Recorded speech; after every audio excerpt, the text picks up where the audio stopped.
Hi again and welcome to today's contribution, which is the cruel angler.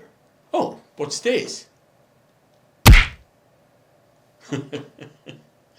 Well, you could say these accusations have some punch, but are they sufficient for a knockout? Let's have a look. Let's get down to brass tacks. Here it is. Cruelty is the voluntary infliction of unnecessary or avoidable pain. Sadism is cruelty, sexually or otherwise enjoyed. And here is the basic layout. The Eurocentric conception of cruelty is all about pain. The Eurocentric conception of cruelty is anchored in pain. Now, that seems straightforward, but in philosophy and fishing there is always a catch, and we turn to that catch now. And here it is, the cat catch. There are three scenarios here. The first one is fish pain is the same as human pain. The second, fish do not feel pain. And the third scenario is fish pain is not the same as human pain. The first scenario, fish pain is the same as human pain, is the animal rights scenario. Animal rights propaganda claims and suggests all the time that fish pain equals human pain. If you believe that, then you believe that fish are human beings in disguise. And if you believe that, then you might have a case for cruelty, but then eating fish is definitely a case of cannibalism. I turn to the second scenario, which is fish do not feel pain. As I have shown in my other videos, the generic statement fish feel pain is absolutely meaningless. You can safely assume that fish do not feel pain, and there is no case to answer regarding cruelty. The third scenario is fish pain is not the same as human pain. What fish pain believers say is fish pain is not human pain, but still a kind of pain. A kind of pain. Now, a kind of pain is another meaningless statement. What is it? A kind of pain? We haven't got a clue. And if fish pain is a kind of pain, then cruelty is a kind of cruelty. And because fish pain is not human pain, that kind of cruelty is not human cruelty. So if it's not human cruelty, it is no cruelty at all. But surely you might say, fish experience something when being fished for. Yes, sure. To the fish, it is most likely a natural occurrence, like any other predation. We are nothing special, we are just one predator among others, and as predators we are a natural occurrence and not cruel. Nature is not cruel. Things are getting lively now. Before anything else, I do like cats, but you can't ignore the facts, and the kill figures are absolutely staggering, be it in the US, UK or Europe. In the UK, it is estimated that 50 million birds 50 million birds are killed every year by free-roaming domestic cats. In its lifetime, a cat kills 5,000 animals, such as frogs, mice, birds, or lizards, and it doesn't just kill them, it tortures them. Yet, the angler, where there is no pain involved, is accused of cruelty and gets all the rap. Why? Why is this? Well, the angler is a soft target. He can easily be portrayed as an exploitative individual. The cat keeper, on the other hand, he's looking after his cat, he's feeding it, he goes to the vet if need be. He is an animal lover, and he sees himself as an animal lover, and he also gives to good causes, which is why animal rights organizations do not want to alienate potential donors.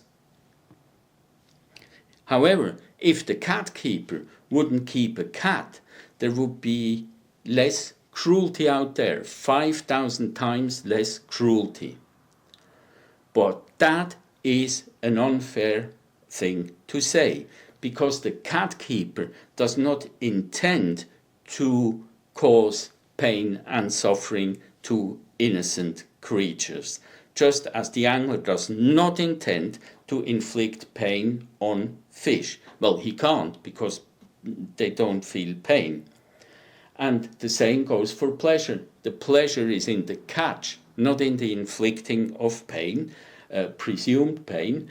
And the same goes for the cat keeper. His pleasure originates not in the suffering the cat causes it out there, but it originates in the company of the cat. Well, there's plenty food for thought there, and I leave it there. But one message is that the fish feel pain issue and cruelty are not about fish, but about you, the angler. You stand in the way of a better, just, and cruelty-free world.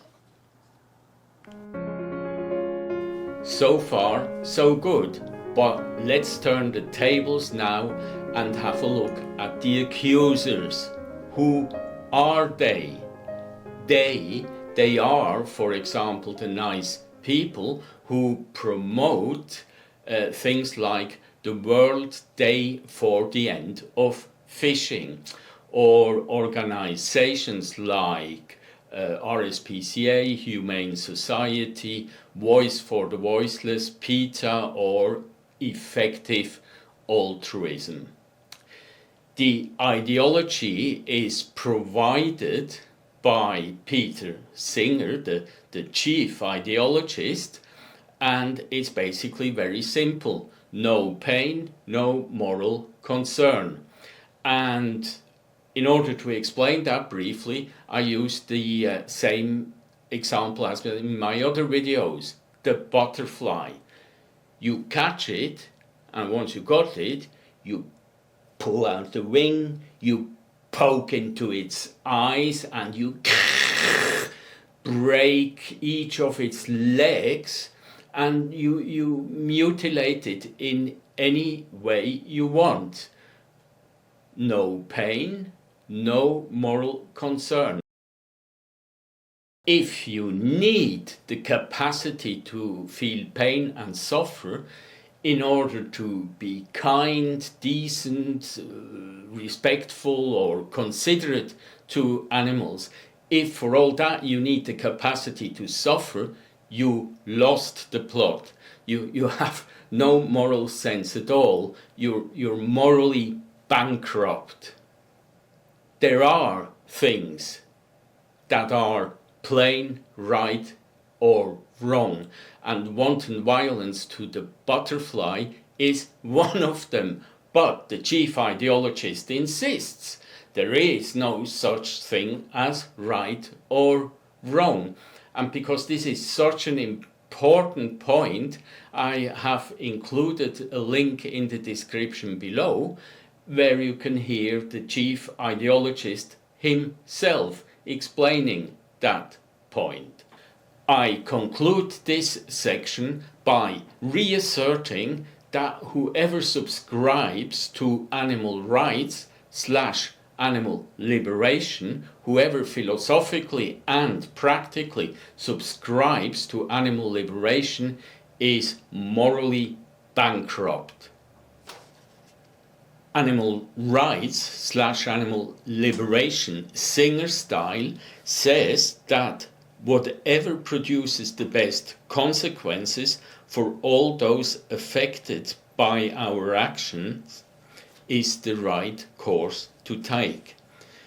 If I look at recreational fishing from this angle, that opens some really interesting perspectives. Now, the best consequences, according to Singer, are those which minimize or prevent the most suffering in the world, and of course also in the world of fishes. So the basic equation is very simple. No fishing equals less suffering in the world of fish. Here it is, the basic animal rights equation. Stop fishing and there will be less suffering in the world of fish. But remember, it's about the best consequences for all those affected by our actions.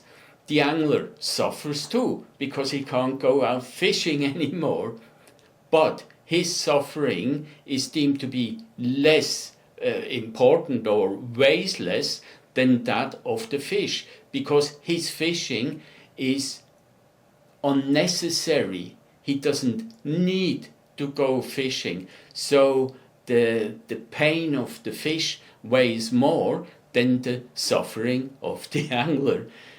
It just depends on how you load the dice. So that's the basic equation. You realize, of course, that now I am assuming that fish do feel pain, a kind of pain. I do so for argument's sake because that is what the animal rights people believe to be the case. The first thing to note about this equation is that it is exclusively focused on the angler-fish interaction. The reality, the environment around the angler-fish interaction is cancelled out. It has no moral existence. Remember now, no pain, no moral concern. The environment is not a being or entity or whatever that feels pain and suffers, and therefore it has no interests. It is of no moral concern. There is no reason for it to be on our moral radar. Now that makes about as much sense as saying that this is the Mona Lisa. Of course it isn't. This is the real Mona Lisa. If we are talking smile, we talk of the whole picture. Only the whole picture tells us the full story. The same goes for recreational fishing, but the animal rights movement has succeeded in reducing the reality of recreational fishing to the angler-fish interaction. And in that fragment of reality, it has equally succeeded in keeping everybody glued to the presumed fish pain, and the cruel angler inflicting that pain on the cruel fish. By strike, I mean a total strike. Worldwide, all anglers would stop fishing and all activities related to fishing. And on day one, you probably wouldn't notice much, but after a little while, the consequences would be catastrophic. There would be, for example, no more participation in charity events, in cultural events. There would be no more participation in environmental projects. There would be no fishing holidays, no boats, no books, no tackles, no maintenance of infrastructure, and all the jobs related to fishing would be gone. In Britain, that would mean the loss of 25,000 jobs for sea angling alone. In Canada, 4.5 million licensed anglers contribute $8.8 billion to the economy. So that's a mere sketch of the human dimension, and the animal rights movement isn't interested in humans. They're interested in the suffering fish, which is why I look now at the direct impact on fish a worldwide strike would have. For reasons of time, I just go very quickly through 10 points that directly impact on fish. Number one, early warning system and citizen science would collapse. Anglers are usually the first ones to spot pollution, disease, or any other negative impacts on fish. If nobody sees it, monitors it, or cares, the negative impacts go unchecked. Number two, Fisheries and Wildlife Management Agency would collapse because there's no more financing. And once these agencies are gone, the door is open for poaching, and that doesn't need any further explanation. Invasive species. If nothing is done about invasive species, indigenous species will greatly suffer to the extent of being exterminated. Fishways is an interesting example. If anglers stop maintenance of infrastructure, fishways will be in no time at all impassable. River restoration and habitat enhancement, if that goes, the entire environment for fish and people deteriorates. Predator control doesn't need explanation. Population control needs a bit of explanation. It's, for example, water birds like duck or seagulls can host fish diseases, can host fatal fish diseases, and if there's too many of them, these fish diseases will spread. Pest control is obvious, so is emergency support, but water usage containment, by that I mean, for example, checks on irrigation water pumping or water diversions or things like sand mining. Now, if you take only these 10 points, just these 10 points, it's easy to see that a strike actually increases the presumed suffering of fish. Or have a look at it the other way around. Fish are better off if they're being fished for rather than not being fished for at all. The equation no fishing equals less suffering in the world of fish does not work out at all. Remember now, the animal rights / animal liberation reasoning, the right course to take is that which produces the best consequences by all those affected by our actions. And the best consequences are those which produce the least suffering. So, in our case, it is clear that there is less suffering, presumed suffering of fish, if fish are being fished for rather than not being fished for. So the right course of action is recreational angling. And it confirms an obvious point: what is good for fish is good for people. The summary of this story is that animal rights / animal liberation produces only losers. The fish lose, the people lose, and the environment loses. Recreational fishing, on the other hand, produces only winners. The fish win, the people win, and the environment wins. Where does all that leave the cruel angler? I think I've shown that the cruel angler is an eyewash. If ever there was one, the cruel angler is it. It is the accusers who should be on the run, but in the real world, the animal rights movement has all the momentum. If recreational fishing can make people see and understand the Mona Lisa, there might be more smiles all round. That's all for today.